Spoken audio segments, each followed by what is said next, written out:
උපදව් කර අය ඉතින් විශේෂම යන්ට මේ පහතම මාලේ පාදවී තිබෙන අපේ තේමාව රැගත් මේ කලා නිර්මාණය සිදු කරන්නට සම්පූර්ණම දායකත්වය ලබා දුන්නේ ඔවුන් විසින්. ඔබ විශ්වාස කරන්න මේ තියෙන ප්‍රතිමා දෙකම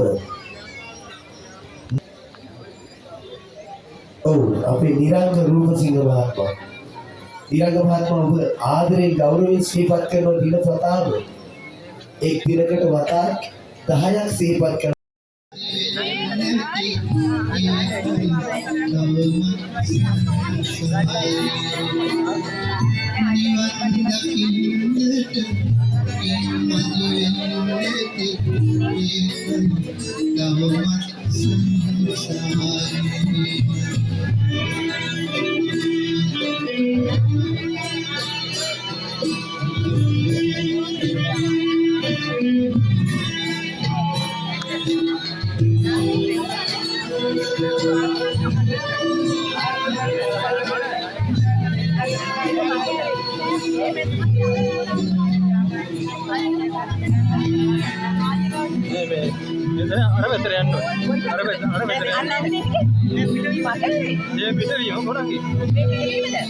අද 6 වන දිනේ මේ දිවයිනේ නම් දෙසින් මෙහි පැමිණි ලක්ෂ සංඛ්‍යාත පිරිස ආදරයෙන් ගෞරවයෙන් පිළිගන්නවා මේ යෝධ්‍ය ක්‍රීඩා සමාජයේ මෙවර විසක් තීරණය තමයි ඔබ මේ රස විඳින්න සිටින්නේ.